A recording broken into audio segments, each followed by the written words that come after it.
of Hhex in normal hematopoiesis and stem cells. And one of the first experiments he did was a competitive bone marrow transplantation assay, and this has been described as the gold standard for self-renewal assays. And so basically what we do in this experiment is we take mice that are on the CD45.2 background, and these are our mice where we have our Hhex wild type, Hhex heterozygous, and Hhex knockout. And so we take bone marrow from these mice, combine it with some competitor bone marrow from a CD45.1 mouse, mix that together, and then inject those cells into a lethally irradiated live 5.1 recipient mouse. And so this mouse, when it's been treated with this dose of radiation, kills all of the cells in this mouse's hematopoietic system. And so we're then able to look at which cells, either from the donor or the competitor here, actually reconstitute the hematopoietic system of the mouse. And so the first thing that Jacob looked at here in these primary recipient mice, he took the blood and looked at the mature blood cells that were made. Basically what he saw over here, the take-home message, is that there were less cells that were coming from the Hhex knockout bone marrow donor in the blood. And when you look across here, you'll find that this is not actually happening in the myeloid compartment, but there's a complete loss of B cells and mature CD4 positive and CD8 positive T cells. And this is really not doing Jacob service, but he's just going to have to do his own Wednesday seminar at some stage, because he went on to show that Hhex is dispensable for myelopoiesis, but it's essential for lymphopoiesis beyond the common lymphoid progenitor stage. So the next experiment that we did was an experiment looking at the serial transplantation capacity of Hhex null stem cells. And so in this experiment, what you do is you take the bone marrow from the mice that you have from your primary transplants, and you take that bone marrow and transplant that into a secondary recipient. And then you do the same thing again, take the bone marrow out and transplant it into a tertiary recipient. And what that allows you to do is to assess how well those stem cells do in repopulating the hematopoietic system. And so what you can see here very clearly is similar to what we saw before, is that in the primary recipient mice, myeloid reconstitution is fine, but over the course of these serial transplant experiments, myeloid cells are less well represented. And this comes down to a loss of stem cells in the bone marrow. So the next thing that we did was to look at whether the numbers of these stem cells were changed in the bone marrow. And so what Jacob did was took the bone marrow from 6 mice of the indicated genotypes here and just counted the number of cells in the bone marrow. And he didn't really see any difference between the numbers of HSCs or myeloid progenitors in the bone marrow. So in the steady state, it looks like normal stem cell production is fine in the absence of Hhex. So just to summarise this part, so the work that Jacob's done has shown that Hhex is essential for B cell and T cell production. It's dispensable for myelopoiesis in the steady state. Loss of Hhex in HSCs is tolerated, but long-term self-renewal capacity is compromised. And in the absence of Hhex, production of HSCs and myeloid progenitors is not defective. Okay, so from this point in the talk, I'll just be talking about the role of Hhex in acute myeloid leukemia. And so this project really started off with some analysis of a microarray database where data had been deposited looking at where you could access the expression of genes in acute myeloid leukemia patient samples as well as normal myeloid progenitors. And so we did this using the Hema Explorer database. This is now defunct. You need to use blood spot if you're going to do a similar type of experiment when you go back to the lab after the talk. But the take-home message here is that in these 4 different types of acute myeloid leukemia, the levels of Hhex were increased over the levels that were seen in HSCs. And you'll notice here that the level of Hhex expressed in B cells is pretty much the highest amongst all of the myeloid progenitors and mature cells. And another interesting finding that came out in blood in 2008 was this study where a rare leukemia, AML leukemia, had been identified, which, when it was traced back, was a chromosomal translocation which put Hhex next to NUP98, which is a nucleoporin. And so this resulted in an oncogenic fusion protein which was expressed in the nucleus. And this was leukemogenic in animal models as well. So this suggested that Hhex may play a role in myeloid leukemia. So just some background on AML. So every year there's approximately 900 new cases diagnosed in Australia. And you'll appreciate from this age-related incidence plot that in younger people, the incidence of AML is quite low, so 1 in every 100,000 people. But as you get older, the incidence of this leukemia increases quite markedly, and so I'm going to say anything below 60 years is okay, but I'm sorry about people who are over 60, it's not looking as good.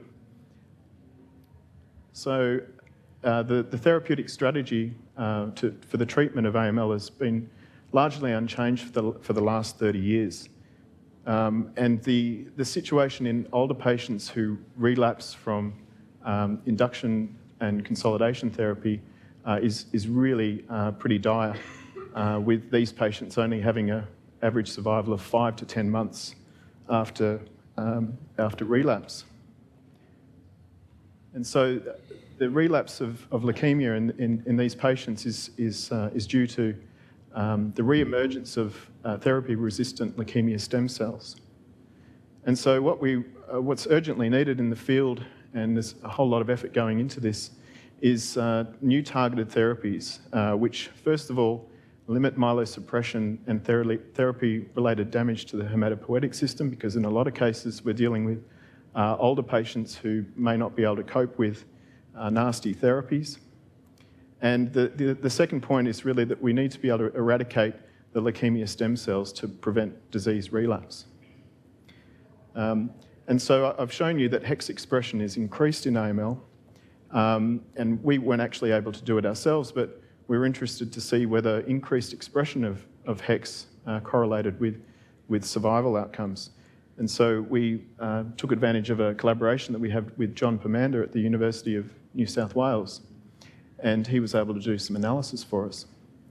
And so acute myeloid leukemias can be put into groups based on their outcomes to therapy, so either favourable, intermediate to, and adverse outcomes. And this is based on cytogenetics and a small number of mutations that are common. And so what John Permander found was that expression of Hhex in all of these groups was increased. However, we only saw a significant difference in the survival of patients in the intermediate class 1 and class 2. But in both cases, we saw that patients with higher Hhex expression had reduced overall survival.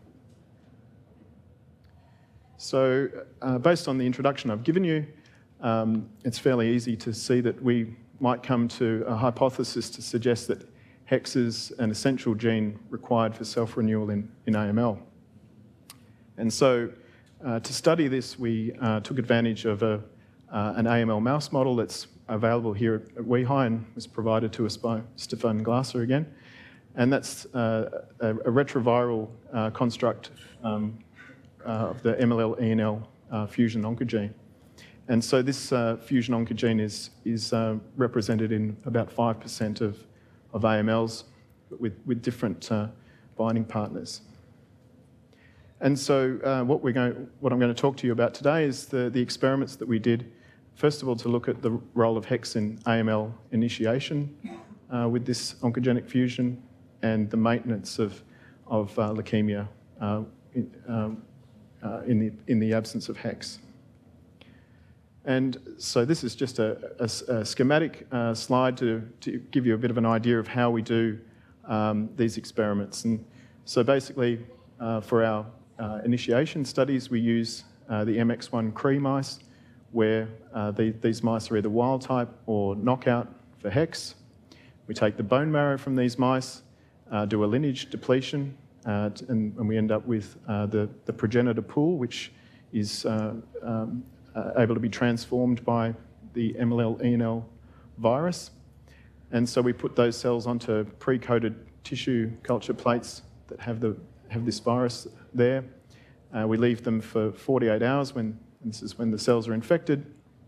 And then we take a 1/12 of the bone marrow and inject them into Li 5.1 recipient mice that have been lethally irradiated. And so then we track the emergence of the leukemia by taking peripheral blood samples 4 and 8 weeks after transplant. And so we're looking for the leukemic burden in the blood, and we're waiting for these leukemias to develop. And so on the left, this is a summary of quite a big experiment, but basically what we're seeing here, each individual mouse that's received bone marrow is joined here by a line. So what you can see here is that the mice that received wild-type bone marrow transduced with the MLL virus have developed leukemia, and this is in most cases increased over time, whereas in the mice that received Hhex knockout bone marrow transduced with MLL-ENL had very low levels of leukemia cells in the blood at 4 weeks, and this continued to decline over time. And then very soon after we actually did this bleed, these mice, as you can see, have almost 100% GFP positive, MAC1 positive cells in the blood, so full of leukemia. These mice die with a mean latency of about 60 days, whereas the mice that received Hhex null bone marrow transduced with MLL-ENL actually never got sick. So Hhex is required for initiation of leukemia. So we then looked at our inducible knockout model, and in this case we've got plus flox and minus flox mice, and we can delete that flox allele with the Cree ERT2 when we treat with tamoxifen. So in this experiment, it's all done exactly the same as the previous one, but in this case we wait for primary leukemia development to occur, and we harvest the bone marrow from these mice and sort for MAC1 positive cells that are expressing KIT. And these are the leukemia initiating cells. When you transplant these cells into secondary recipient mice, they will develop leukemia.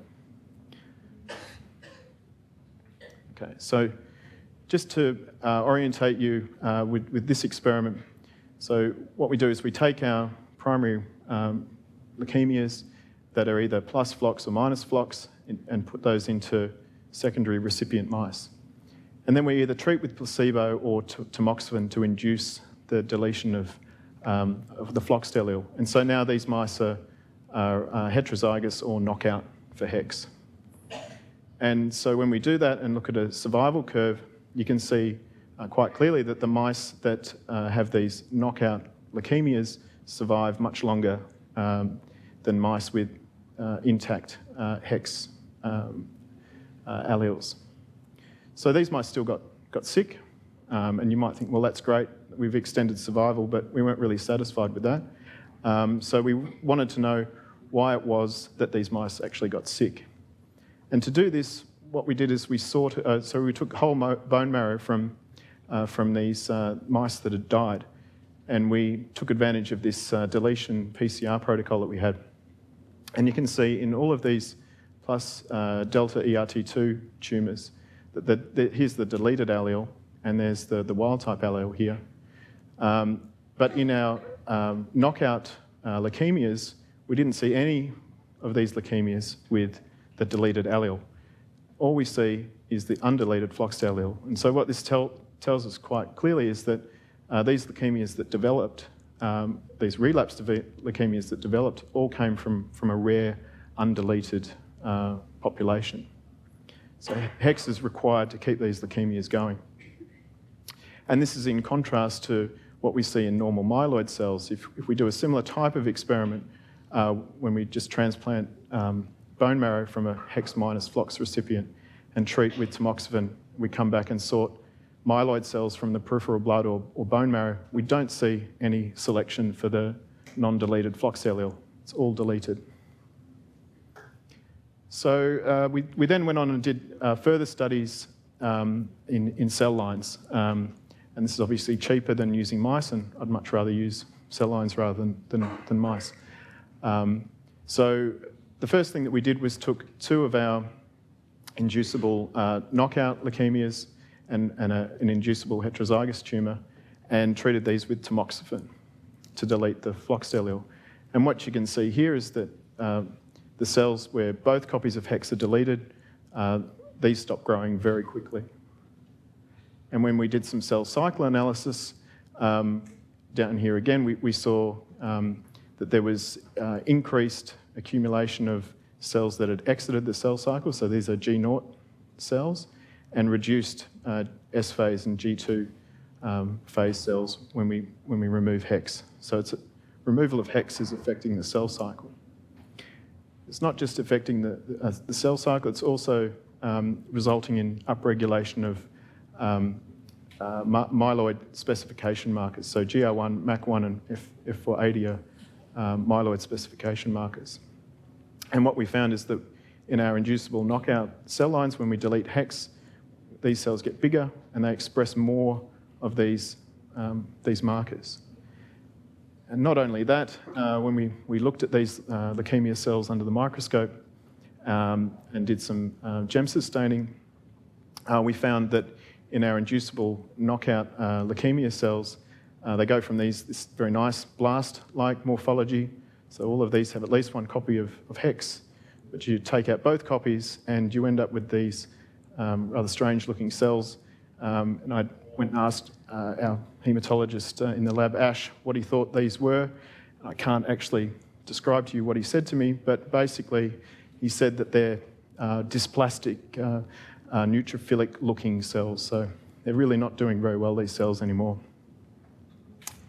So to summarise where we're up to in the talk, I've shown you that Hhex is required for AML initiation and maintenance. Deletion blocks proliferation, reduces cell cycling and causes differentiation of these cells. And so because Hhex is a transcriptional repressor, obviously when we're taking Hhex away, we're changing the transcriptional targets that are being expressed. And so we really wanted to find out what those transcriptional targets were. And the best way that we know how to do this is to use RNA sequencing analysis to identify differentially expressed genes. And we did this in leukemia-initiating cells and cell lines with and without Hhex. So to generate our leukemia-initiating cells for this experiment, we used our inducible Het and inducible knockout mice on the Rosa-Cree ERT2 background. But instead of waiting for these mice to get primary leukemias, we waited for 4 weeks and had a look at the peripheral blood leukemia burden and treated these mice with tamoxifen to delete Hhex. And then 3 weeks later, we took the bone marrow out of these mice and used that material for cell sorting for leukemia-initiating cells and then RNA sequencing. Just to give you a flavour of what this experiment looks like, so in our inducible heterozygous recipient mice, 4 weeks, these mice will have a leukemia burden. You treat with tamoxifen to delete 1 copy of Hhex, and they still do fine. But mice that have only one single copy of Hhex, treat with tamoxifen to delete that second one, and you decrease the leukemia burden in these mice. And this is at 8 weeks, and for our leukemia initiating cells, we're taking bone marrow from mice just before this. And this is just to show you, when we harvest bone marrow from these mice, is that we see a similar effect on cell cycle that we saw in the cell lines. So when both copies of Hhex are deleted, we see more of these cells that have exited the cell cycle and reduced cells that are cycling. So cell lines and leukemia initiating cells look reasonably similar. Okay, so this is just a very simple summary of our differential gene expression analysis by RNA sequencing. So for our sorted leukemia initiating cells, we found between heterozygous and knockout cells, there were 248 genes that were differentially expressed, 124 up and 124 down. And then our cell lines, heterozygous versus knockout, 99 genes were differentially expressed, 54 up, 45 down. And one of the first things that we wanted to make sure of is that the Hhex flox allele was actually deleted properly in these knockout leukemia initiating cells and cell lines. And so here's some depth plot graphs of RNA sequencing at the Hhex locus, and you can see that where exon 2 and 3 have been deleted, you don't see these peaks. So we know that Hhex has been very nicely deleted in these cells. So the first thing that we looked at with our RNA sequencing data was whether the Hox A genes were differentially expressed. So we know that myeloid leukemia that's driven by MLL-ENL fusions results in upregulation of Hox genes. And so we thought, perhaps taking out Hhex is going to affect the expression of these Hox genes. But as you can see this is a very colourful graph, but what you can see is that in knockout and cell lines and leukemia initiating cells, we don't see any decrease in the expression of these Hox genes. So this is an important point. And I guess I could have shown you 20 gene set enrichment analysis plots, but that would have been overkill. This is the most important gene set enrichment plot that we did.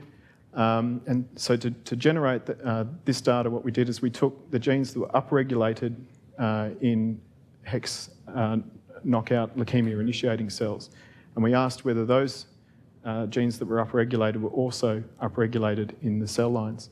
And so that's exactly what we see, is there's a bunch of genes that are upregulated in both cell lines and leukemia initiating cells.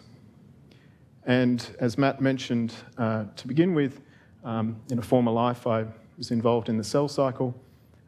It's one reason I came to WEHI, was to get away from that, but it came back and found me again. So we found that two of the top genes here were Cdkn2a and Cdkn2b, and these are very important cell cycle regulators. So this is just to orientate you with the Cdkn2a and b loci.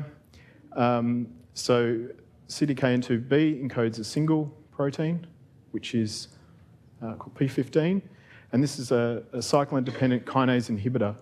It binds to CDK4 and 6 and prevents its activity on the retinoblastoma protein, and so that leads to blocking cell cycle progression. So the Cdkn2a locus is a little bit more complicated. So this locus actually encodes two proteins which are expressed through alternative exon usage and alternative splicing. But there's these two proteins, P16, which is another cyclin-dependent kinase inhibitor, and this inhibits, again, CDK4 and 6 and blocks cell cycle progression, and P19, which is involved in blocking the MDM2 activity on P53. And so when P19 is increased in expression, you get stabilised p53. So I dusted off the cell cycle antibodies again and had a look at whether P19 and P16 are expressed at the protein level in our leukemia cell lines. And when we take out both copies of Hhex, we see expression of P19 and P16. So this correlates very nicely with the timing of cell cycle arrest in these cells.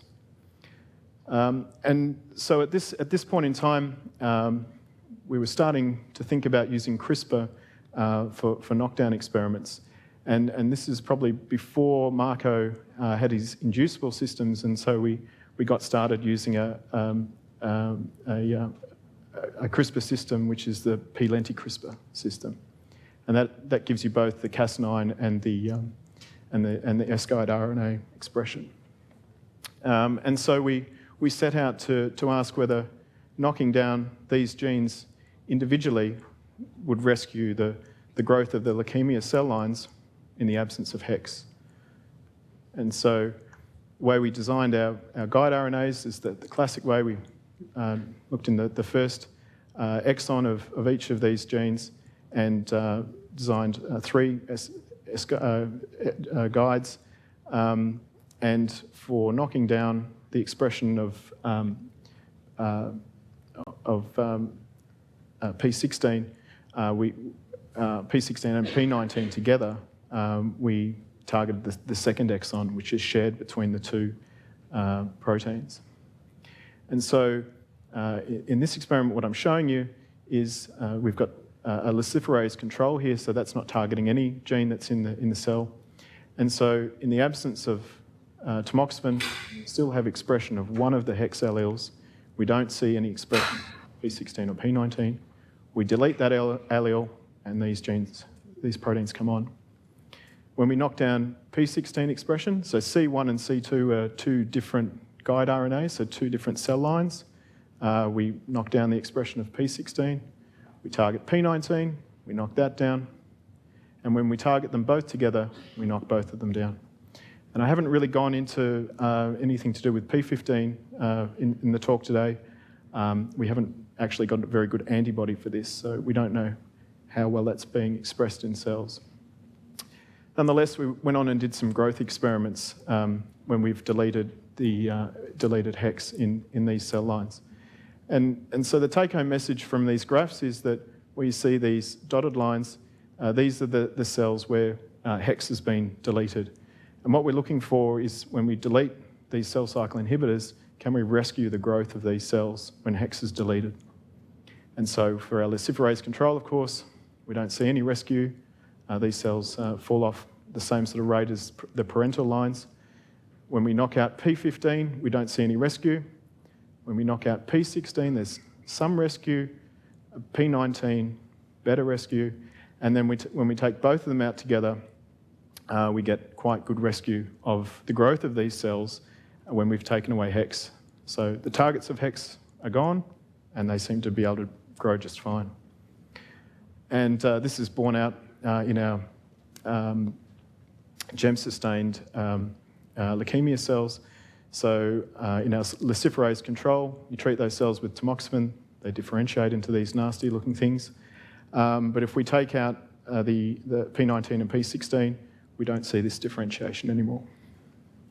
So this is all well and good in cell lines, but we wanted to see whether this same effect rang true in leukemias where we taken out Hhex and put these cells into mice. So to this end, we crossed our inducible Het and inducible knockout mice onto the Cdkn2a knockout background and generated primary leukemias like we did before, sorted these cells and for the leukemia initiating cells and did the transplant experiments and grew some cells in tissue culture as well. And what you'll see quite strikingly here is that 2 individual cell lines from these mouse leukemias, you take out the single copy of Hhex, and in the absence of Cdkn2a, these cells just keep motoring along. They do not care. And so that was the first experiment we did, and then in the mouse model, so in this case we've got either Cdkn2a knockout or wild type on the flox minus background. So we treat these mice with tamoxifen, and that deletes Hhex. And so what we found quite strikingly here is with the circles here, so these are the Cdkn2a knockout leukemias. When we delete Hhex, we saw only a very slight delay in the onset of leukemia in these mice, whereas in mice that received the wild type Cdkn2a tumours, they actually never got sick in this experiment. And in the same way that we looked at the genotype of the Hhex flox allele in the experiment I showed you before, we looked at these Cdkn2a knockout leukemias where Hhex was deleted, and we didn't see selection of that non-deleted allele anymore. It's only the deleted allele. So again, these mouse leukemias do not care whether Hhex is deleted if Cdkn2a is also not present. So to just summarise this part of the talk, in normal hematopoiesis, hematopoietic stem cells have a self-renewal capacity. But when MLL oncogenes transform these cells, or a more differentiated progenitor, they upregulate HOXA genes, and this leads to the development of leukemia-initiating cells. But what we've found is that when we take out the self-renewal capacity of these cells by deleting Hhex, even when we have high expression of HOXA genes, we get differentiation of the these leukemia cells. And this seems to be fundamentally important or dependent on Cdkn2a. So I'm just going to spend the last part of the talk talking about how we looked at how Hhex is actually regulating Cdkn2a. And so for any of the epigeneticists in the room, this will be should be common knowledge. But it's well known that polycomb repressive complexes, PRC1 and PRC2, are required for silencing Cdkn2a in normal stem cells and leukemic stem cells. And so the PRC2 complex is recruited to Cdkn2a, and this is either with Hox proteins or with short non-coding RNAs. And so the enzymatic function of EZH2 is a methyltransferase, and that trimethylates on histone 3K27, and this is a repressive mark.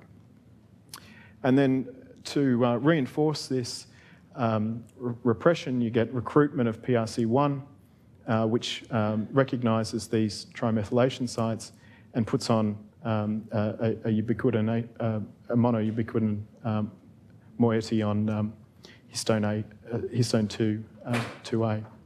And this leads to suppression of Cdkn2a expression. And so what was interesting to us is that these Hox proteins that are supposedly involved in recruiting PRC2 to Cdkn2a, and these have been, a number of these have been characterised as having some kind of role in either normal fibroblasts or leukemias in recruiting PRC2 to the Cdkn2a lockers. So we thought, well, maybe this is a possible mechanism. So the first thing we looked at was we went back to our RNA sequencing data and looked at a couple of gene set enrichment experiments where we looked at known PRC2 target genes and compared those PRC2 target genes to our inducible knockout cell lines. And so in these two published cases showing PRC2 targets, we found that a number of genes are upregulated as well in our knockout lines, including Cdkn2a. So we needed to tool up a little bit at this stage to do these experiments. And so what we wanted to do was generate an AML line where the endogenous Hhex is deleted, but we've put back a flag-tagged Hhex, and we can then use that in chromatin immunoprecipitation experiments. And so that's what we wanted to do. We wanted to look at whether in our knockout cell lines, whether there's differences in H3K27 trimethylation, which is the repressive mark, and K4 trimethylation, which is an active mark. And we wanted to do some chip sequencing. So we have in the lab the full-length Hhex construct, which has a C-terminal flag tag, and this is in a retroviral vector. And so we use that the vector to infect knockout cell lines. This is about 2 days after we've induced the deletion. And so you can see these cell lines that grow out don't have the endogenous copy of Hhex, but they're pretty good at suppressing P19 and P16 expression. So I'm going to jump straight into our chip sequencing data. And so what you can see here, this is a zoomed out view on the Cdkn2a and Cdkn2b locus. And what you can see up here, this is the histone 3K27 trimethylation in heterozygous cells. When we delete Hhex, the representation of this mark goes down, particularly up in this upstream region. And when we re-express Hhex, it all comes back. And the reciprocal is true for this active mark. And so when we zoomed in on the Cdkn2a locus itself, we found that with our Hhex flag chip that there was a potential binding site that overlapped with this differentially methylated region. So that's the potential binding site for Hhex we propose. And so that's when we basically sent the paper off to be reviewed. And when it came back, one of the reviewers actually asked about whether deleting Hhex had any effect on the global methylation status of genes. And so we got Alex Garnham on board very quickly, and she was very helpful for these experiments. And so what I'm showing you here is a mean difference plot of K27 trimethylation in the gene body between knockout and heterozygous cell lines. And so all these genes in the middle here, there's no difference in the trimethylation of these genes with and without Hhex. But what we found is that there was 13 genes which were differentially methylated. 2 of these had increased trimethylation, and 11 of these genes, some of which were actually on the same loci, had decreased K27 trimethylation, which is pretty amazing, we thought. And so these are Hhex de-repressed genes.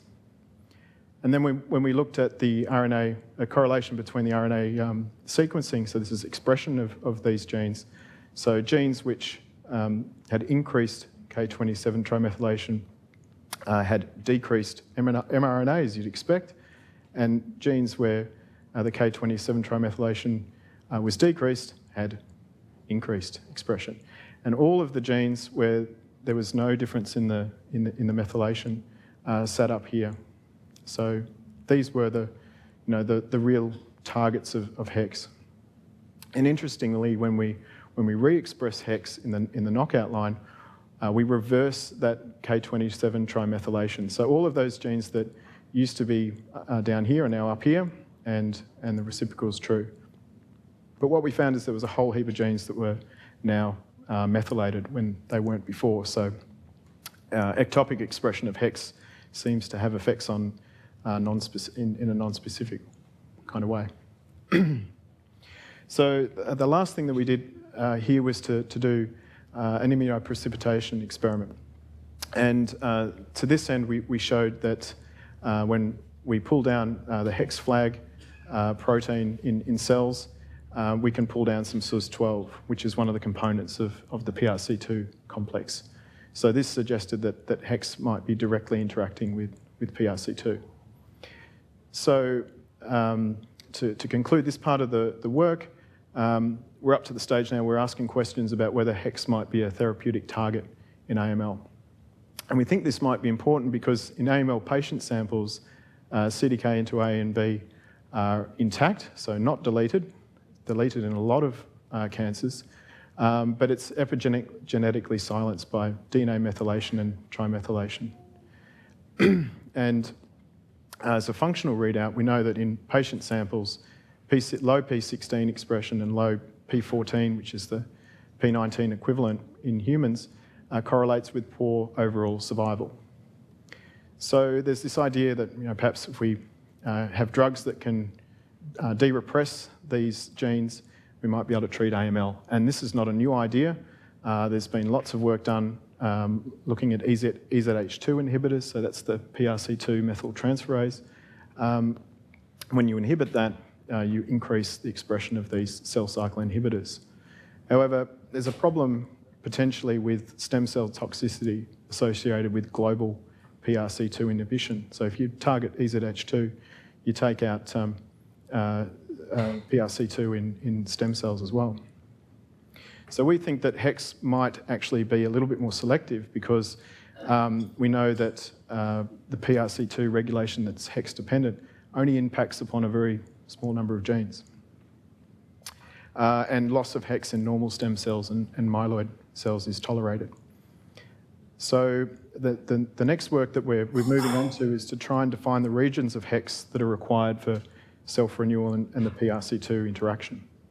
And so Jacob's gone ahead and made a whole bunch of mutants of Hhex, which are based on previously published studies and when they've shown different domains that are important for Hhex function. And so we've expressed these cells in our inducible knockout leukemia lines. And so you can see here, these are our control cells, the MIG lines. And in the absence of tamoxifen, these cells don't express P19 or P16. Here's the endogenous Hhex. When we delete that, P19 and P16 come on. And so what we're looking for here is that the expression of P16 and P19 when we only have the retrovirally overexpressed construct being expressed. So that's when we treat with tamoxifen, delete the endogenous Hhex. And you can see that when we delete the homeo domain or this N-terminal region, that's when we start to see expression of P16 and P19. So it stands to reason you take out the homeobox domain, that's probably going to have a fairly deleterious effect on the protein, but probably these mutants are going to be a bit more interesting. But we also saw with this point mutation in the DNA binding region, we saw a little bit of expression of P16. So again, these growth curve experiments, when the endogenous Hhex is expressed along with this mutant form of Hhex, all of these cell lines do just fine. However, when we take out the endogenous Hhex in this experiment here, and the cells then have to rely on that mutant form of Hhex that they express, the delta 115 and the delta homeobox domain mutants don't do very well. So that suggests that, again, increasing P16, P19 leads to the arrest of these cells. And that's just summarised here. Basically, these two are the interesting ones at the moment in terms of increased P16, P19, decreased cell growth. So the next thing that we're looking to do is to try and tile the N-terminal region with S-guide RNAs. And I'm getting close to running out of time, but this is basically the second last slide. So we've generated 3 guide RNAs in this N-terminal region, and you can do an experiment where you take the pool of cells 2 days after transduction, and then look again 14 days after the transduction and see the representation of those guide RNAs in the cells and see which ones are deleterious or not. Or you can do the quick and dirty experiment and just select the cells that are remaining with puromycin and assess the growth of those lines. And so this is an experiment that's actually still going on in the incubator right now. But what you can see is this guide that targets what's a PML interaction domain. When that's expressed in the absence of endogenous Hhex, these cells don't do very well at all. So this is these studies will be ongoing, and we'll obviously tile the Homebox domain as well. And so just to summarise, this is our model at the moment that we have for how Hhex regulates Cdkn2a expression. So in some way, we think Hhex might recruit PRC2 to the Cdkn2a locus to facilitate the trimethylation of histone 3, which blocks self-renewal, which blocks expression of Cdkn2a, and this allows for self-renewal to continue. When we take out Hhex, PRC2 is no longer able to trimethylate Cdkn2a, and we get Cdkn2a expression, leading to differentiated leukemia cells that have gone to sleep. So I'll finish up there and thank a few people. Thanks very much to Matt McCormack, who's been a fantastic supervisor. He gives you just enough stick and enough carrot, and he doesn't mind it when the crows lose. He always pays the six-pack that he owes me, which is great. Jacob is a postdoc, in waiting. If he had a PhD, he'd be one. He's a fantastic member of the lab and generates great amounts of work. Angela was a summer student who is now in Gabby Bell's lab, who helped us with some of the CRISPR experiments. And Hisham and Raid are currently working up the experiments looking at the role of LMO2 in TALL. And Raid is actually giving his PhD confirmation on Monday, so get along to that. So thanks to Warren and Nick, the division heads in cancer and heme, Stefan for constructs, Ian Majewski for discussions on PRC2, Jason and Jasmine for blood analysis, Django and Phil for cytokines and the like, Marnie and Andrew for discussions on how to do CHIP, the guys in bioinformatics who did all that wonderful bioinformatic analysis for us, Stephen Wilcox in personalised medicine. If you're thinking of doing any of these types of experiments, give him a call. He's a fantastic guy, very helpful. And Andreas, Gemma and Brandon in MGC, who I didn't have a chance to talk about it today, but they're also interested in a Hhex project as well that we're working on together. And the mouse techs, of course, WEHI Fax, John Pomander and Dominic Beck for their help with the survival data, and Clifford Bogue at Yale, who provided the HexFlox mice to us. Thank you.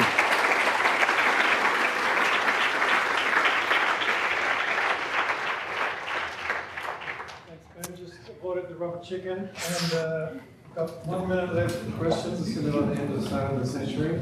But Chris, that was a great talk, Ben. If I understand it, then Cdkn2a is a negative regulator of CDK4/6. Mm-hmm. Yep. So there are very good selective inhibitors of CDK4 and 6. That's right. One was even approved. I wondered, have you thought about trying those in your model? Yeah, we've actually, that's been a question that's come up a couple of times in discussions, and yeah, that's a very good point. And there's, as you mentioned, there's some great studies out there looking at inhibiting CDK6 in particular, which is upregulated in a lot of AMLs. And a couple of the papers I've read, people are very interested in targeting that, as well as using DNA hypermethylating agents to try and turn CDK onto CDKN2a as well. So, yeah. Are the cell lines strictly dependent on IL-3 in culture, and if so, what happens when you take it away? So yes, as far as we know, they're dependent on IL-3, and I know that because there may have been once that I forgot to put the IL-3 into the culture. So yes, they are dependent on IL-3, and they die. Yeah. It's okay to admit to mistakes. Since they've done, and Stefan had a paper on the reversible nature of IL-3 dependence in vivo in this AML-induced model a couple of years ago, so further reading that. So I don't quite understand why Hhex is not required for normal myelopoiesis, but is required for leukemic myelopoiesis. Why don't you get them from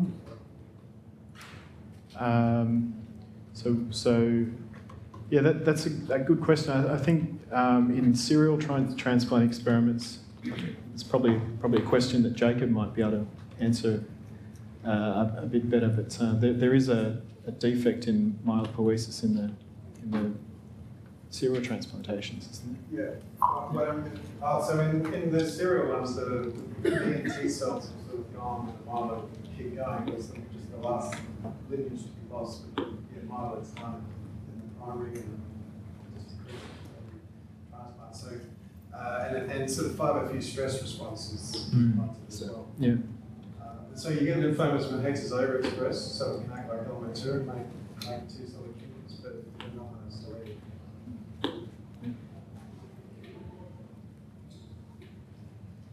That's all. Just thank Ben for a very comprehensive